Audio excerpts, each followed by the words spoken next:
We are live. This podcast is brought to you by me. I pay for this shit, so I figure I'm the main sponsor. Self-sponsored.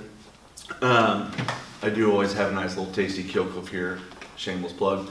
So in this episode...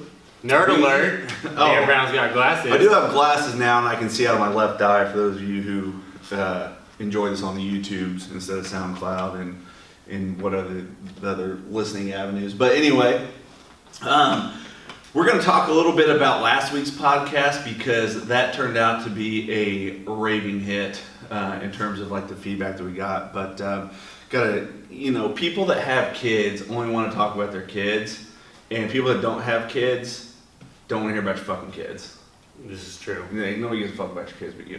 No one cares. But proud parent moment. Here we go. So. My sons, I have a 6 and a 3-year-old, wrapped up baseball last weekend, and the 3-year-old plays Steve-ball. And his... Probably my best sport, by the way. Yeah. When I was growing up.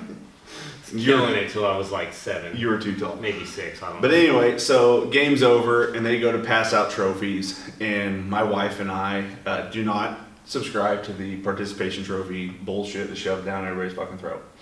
So we politely pass, and we don't make a scene about it or anything like that. And the coach comes over and says, your son forgot his medal.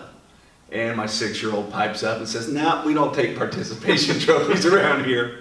And my wife said, yeah, really, we're okay. And the coach was insistent that you take it. And I was like... You paid for that, man. I don't... The $3 worth of... fake shit that they give them. So anyway, but I was real proud of my 6-year-old for saying, we don't take participation in medals. The 3-year-old doesn't really know too much what's going on. So baseball ended on Saturday. Sunday promptly started wrestling for the 6-year-old, and this is his first time in wrestling. And going in there, that's going to be a little intimidating. And he was talking about he wanted to really throw guys beatings. And I said, hey, just so you know, there's going to be some kids there that know what's up. And... you may take a beating. Right. So we went, and it's an hour training session. I got to give a shout out to CIA, the Central Indiana Academy. It's run by Brady Eppert, brother to Camden Eppert, who's a coach at University of Wisconsin. He was one of my former athletes at Purdue. Anyway, my son went in there, and sure enough, he had a sparring partner that knew what was up. And so they go right into it. Start with I think they did double legs first, single leg second. And at the end of the thing, they have a little spar session, like quick little 20-second type rounds. Freestyle. Yeah. Beat him up a little bit. Yeah, and this kid takes my son down about 20 consecutive times in 30 seconds. Good. And so I was like, this is gonna be interesting to see how he takes this. So he practices over. They come over. He says he loves it, wants to go back, which is good. That's the most important thing. Climb up in the truck, and he said, Dad, I now know what it's like to take a beating. And I was like, damn it, you sure did. You're still here. You're still alive. You're still well. So, hey, that's my proud parent. Talk about my kid moment for the day. I don't think I took up more than, a couple minutes of your time where I'm sure you're at work doing jack shit and having minimal excitement anyway. So that was that. Then last week we podcasted, and we inadvertently called some of our lifters out. So we put that podcast up, and when we were casting, we weren't thinking about anybody necessarily specifically, but in a good way, some of our athletes really responded, and they said, I feel like you were talking to me in that. And what we were really hitting at last time was this idea that your actions and your goals need to line up if you're going to be successful. And be real with your goals. Right. And also kind of, definitely be true to that goal, right? So, you got to live that. Sure. And that's just how it is. Sure. So I had 3 athletes specifically say, hey, here's where I messed up. And they were some of our higher achieving athletes and say, hey, here's where I think I could do better. Here's what my goals need to be. I've been out partying too much. That's an issue. I say I want to be a champion, but I'm out just doing things that young people do. Just not having those actions line up with their words. And I think that's a really hard sort of pill to swallow sometimes. And the reason I was really proud of them is because those are hard conversations. They're uncomfortable as shit, right? Yeah. It's like, hey, Yeah, and on our end too, right? Because like, you know, they think that maybe they need a new program or something like that. And it's like, oh, you don't need a new program. You just need to be here. You need to quit partying, Right. right? Exactly. So, but I'm really proud of them for stepping up and saying, hey, you know what? I slacked on my goals. Or in one of the guys' instances, he was talking about like clearly identifying his goal and putting a time commitment to it, right? So his goal is to compete at a national level weightlifting meet, and he wanted to, you know, set some dates and be like, okay, I'm going to go after this. And we had that conversation. If it doesn't happen, it doesn't happen, but you're going to pursue it with vigor and intensity, Right. and that sort of thing. And I think, you know, one of the things, like we were talking about the Fernando Reese interview, right? Like he talked about like he was going to pursue being the best in the world. Great interview. And as long as he did his best, he was going to feel good about it. Exactly. But if he didn't do his best and he didn't make it, then, you know, that's something that he'd have a problem with. But as long as he performed like to his best, and as long as, you know, like, you know, if he didn't win, he didn't win. That's But it. he's proud of himself. That's So, you know, that's a huge component to it. And like, I think, you know, like there weren't a lot of obvious, you know, like comments, right, on the podcast.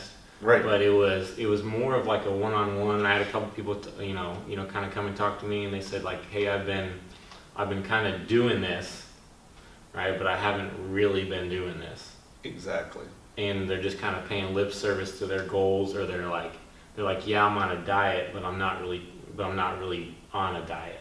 Right, like I'm trying to hit this weight, but I'm not actually doing it. And that's the whole thing, you know. So I think that's like the nice little segue into what we're gonna talk about today, because we want to talk about the mentality of your actual training session. So, like I said last time, we talked about your actions and your goals matching up. You can see we're kind of building this theme about like to what it takes to be a champion, but. Yeah, we both have different experiences with this in different sports and different settings, but anytime that you're going to take on the goal of being elite or being the best, and when we say that being the best, that can mean being the best for you, but your mindset matters. Yeah. And it's probably the most important thing that you can bring to a training session. It's your effort and your energy. And we have experienced that can be contagious. Yeah. Negative and positive. Right. Both ways. Dude, if you suck, like as a person, not as a weightlifter, lots of people suck as a weightlifter, but if you suck, I suck as a weightlifter. Guilty. Yeah, exactly. But if you Right. suck as a person, you can drain the whole fucking room of its energy. Right. Right? If you're not getting along with one of your teammates or one of your coaches, you let that shit come in, it's stage 5 cancer. Yeah. Yeah, we're past the point. There's no stage 5 for those of you that are wondering out there, but you got to cut it out. Exactly, But it's not right. too late because you're dead. 100%. Yeah. So, and we fought hard, you know, to preserve our culture, and it hasn't always been a popular thing. You know, we've cut some athletes loose and let them go, and that's that, right? But if you believe in being the best and pursuing that, your goals, your athletes' goals, and you want to have the best culture, sometimes that's what you got to do. And I think we had a really good example. I think when Muhammad Ehab came in, Yeah, that was for sure. huge. That was probably like for me, both as, you know, kind of like a lifter and a coach, right? Just kind of looking at that example. That is he like everybody felt more energetic when he was in the room, and there might be a little bit of show to it, but even when he would go train other places, it was the exact same thing. Yeah. Right? He put so much into every session, and that was a big thing that he stressed, where, you know, like we had a seminar and we had a guy who was kind of like, you know, taking work calls and Yeah. like doing this and like had to duck out early, right? And I couldn't make the full seminar, and it was like, shouldn't even been here. Ehab was pissed. He was mad. He's a great guy, by the way, to follow on the socials, and just like all things gym has like a whole video sequence just dedicated to him. But that dude brings the energy Yeah. and the juice. He's welcome here anytime. He knows that. Like we've reached out to him. Love to have him. He's back in the States for the Worlds in Anaheim. He'll probably stop by. Yeah, so I think that culture, like, you have to have the right culture in terms of understanding what your success is going to be, right? So like Ehab was more than capable to come here and train with our national level lifters and our beginner level lifters, because it's all that like culture of trying to be the best. And when you surround yourself with the right people, it's going to help you be successful. So now we don't have lifters that are at his level, but he could tell that our guys and girls wanted to bring their juice and bring their best, and that got him all pumped up. Right. It just feeds off of itself, and people just keep on, being excited about what they're doing. Then they see their progress, and then they just keep going. Right. Sure. Like, it's a great thing to be a part of. And I think that when we talk about like surrounding yourself with those people that are successful, like you have to audit those, closest 4 or 5 people in your life. Mm-hmm. And if like their actions and like their goals don't line up with your goals, then like it's not necessarily rude, but like they don't really need to be around you. You don't need to be a part of that, right? And that goes for life as well. But For sure. just in terms of like you going all in on whatever goal you want to achieve, if that person is not supporting you in those pursuits, then And you know why, you Dan? just gotta cut those ties.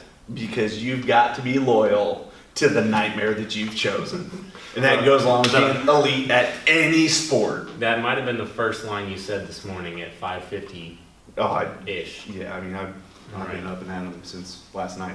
Being loyal. But being loyal, that's what we mean by being loyal to the nightmare you've chosen, right? So everybody always talks about their dream. Sometimes that dream's a fucking nightmare, right? Because when you're thinking up in the clouds, right, it's all sunshine and rainbows, then you get in the dirt and it's like, holy shit. And that's why I sent the Fernando Reese interview that we've referenced. That's on That's on Hook Grip, by the way, which again is a great resource. And I sent that to some of our elite athletes because this dude's talking about, his dream was to be an Olympian. 7 months out from the Rio Olympics, he's in a training hall 3 times a day, basically doesn't even have a cell phone anymore and is not even seeing family. Right. So, I mean, that is loyalty and commitment to the cause. That is extreme. But, Right. I mean, that's what it's gonna take. It's what you got to do. We've had this talk with a couple athletes here. Like, hey, you want to make an international team? Friday night dinners may not be the right place for you. It's true. Everybody likes to hang out, have a beer, eat some French fries. Maybe that's not the best thing for your training and your long-term goal. And the reality of it is we talked about this last time. The intensity at which you pursue those goals is not going to stay consistent for your lifetime. It's 4 years or a quad or even 2 quads is a relatively short period of time. You've got plenty of look me in the camera here. You've got plenty of time. Four of those eyes. You've got plenty of time to be fucking miserable later, right? Like you got plenty of time to get a 9-to-5, an SUV, a Honda, a white picket fence. You got plenty of time to do that shit, right? And you can make some sacrifices now and have this like really unique experience, and you're not going to get rich doing weightlifting. You're not going to get rich doing a lot of Olympic sports. You're not going to get rich wrestling. You're not going to get rich rowing. There's very few things in athletics that pay you well. Right. Okay, so you're going to have the experience, and then you're going to move on with parts of your life, and you'll look back and you'll tell your kids about the time you were a badass, right? Yeah. And we joke about this, but you can be absolutely miserable anywhere. There's somebody in Hawaii right now that hates it. I'm stuck on this fucking island, right? It's just too beautiful. Right. Ugh. It's hot and sunny, and all there is to do is surf. Right. Right. Like terrible life to live. Exactly. So your mentality is just like it's so important to what you do, and it's so important to your goals, and it's so important to your perspective. Yeah. And Right. I think we talked to, we got the opportunity to sit in front of Piros Dimas in 2015. 16 was at the 2016, trials. yeah. 2016 at the trials. And he talked about after he was done, he didn't work out for 10 years or something like that? Basically, going to the grocery store was a novelty. Like he Right. didn't know how to It was do like- it he because he just had he never like- done anything. He missed out on so much while he was, it Yeah. was 20 years of competition, Yeah. right? Leaving his family for 6 weeks at a time to go to the training camp, Yeah. right? Just seeing nobody, And when they're training, they're just training. right? And that is it. That's one of the interesting things too. I think that's kind of like a wait and see type thing is with the OTC closing. We're not really going to have our athletes in extended training camps, and basically what that really means is we're not going to have them for extended periods of focus, right? And so when you think about that, this is kind of unique and like, you know, you don't want to be a crotchety old man where you're like, back in my day, we didn't have cell phones, right? Right. So we know we have cell phones and Instagram and shit like that, and the athletes, It's certainly not going to go away. no, it's only going to get more prevalent. It's just, we'll have to figure out if that negatively affects training or not. But part of me thinks there's like, and this is probably romanticism at its finest, but there's like real value in the Rocky Balboa go up to the cabin and just shut off the outside world, leave the old lady at home, and it's time to train. Right. Right? Or old man, you know, I don't want to be sexist here. Yeah. I I don't- mean, I've already got Peter writing in about the birds of prey. So, you know, you talk about one eagle eating one hamster, and you think, anyway. nope. But, Equality for all, Dan. right, exactly. So, but that mindset is what we're trying to pursue here, and kind of like what we want to cultivate with our team, and it's on a much more local level. I do think like this is a plug to the people, the guys at Juggernaut. Like they create those camps, and they may not be for 6 weeks at a time. They might be Right. for a week or maybe 2 weeks, but they're still cultivating a training environment for their remote athletes to get together and train. Right. And then, that's going to carry forward, for them for like a certain period of time. 100%. Then Right. you're going to forget, and you're going to, Exactly. it's going to kind of slowly wane away, and then you just bring them back. Right. And you just do it again and again and again. It's Right. kind of like getting people in meets, right? Right. Gets them excited. Exactly. You know. And that's them. They have to be loyal to their nightmare, right? Because again, they can go back to their home gym that's in, I don't know, Dearborn, Michigan or whatever. Is probably, not the most thrilling experience in the world, and you're in a gym by yourself, with some shitty bumper plates, probably doesn't have air conditioning or whatever, and you got to go and you got to put the work in, Right. and that's what it takes to be a champion. Mm-hmm. We cultivate our club differently. We're not going to recruit athletes nationally. Right. We're gonna train what comes through the door. We're gonna try to develop them to the best of our ability. But we're going to still add them to the culture and try to Exactly. get them to contribute. And exactly, The environment. you try to let them have an elite mindset, or guide them to an elite mindset despite not being an elite level weightlifter. And that's our approach, and I think we're really comfortable in that approach. Like, make no bones about it. Like, we're not jealous or disappointed with, we'll say, Juggernaut, MASH, Cal Strength, Catalyst, like the kind of the people that attract national level athletes. I think it's great. Yeah. And here's one that's really going to shock you. If one of our athletes is like, hey, I need to go be a part of Team Juggernaut because it gives me exactly what I need, I would tell them to go. Go ahead. Yeah, exactly, because you want them to have the culture that creates the best experience for them and gets them in the best mindset and ultimately their performance. And if you're a coach and your like heart, like ours is, to see them truly succeed, then you would let them go. And it's not always easy, Yeah. but when it's the thing that needs to happen, it's the thing that needs to happen. Right. So, it's It's what we like call a being mature like who decision, Dan. Right, and it's like being who they need. It's like when Dan Brown says you're never gonna do this, then all of a sudden they pursue their life to doing that. Right. Like I did this because Dan Brown said I wouldn't. Which I think is, hey, Like insane. like if that's what it takes.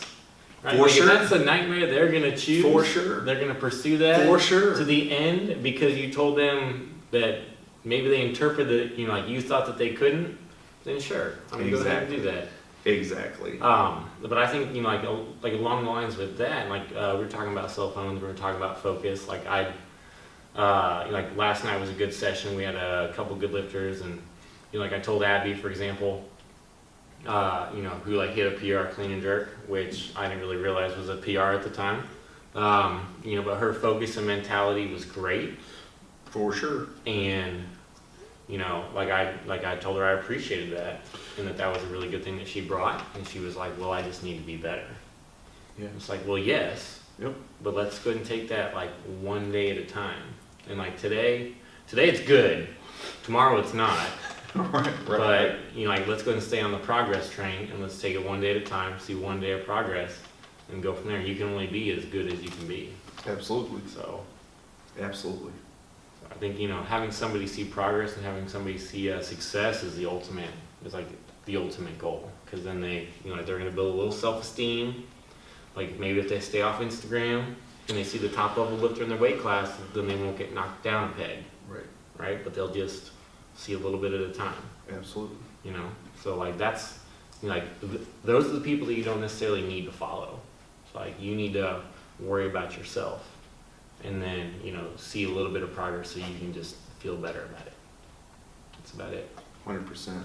And I, you know, we talked about the cell phones, and the other point I had with that is like, you know, like if you're, what are you pointing at, Dan? You can pull the other screen up, sorry. Yeah, the old other That screen. We're at 20 minutes, There we 20 go. and a half.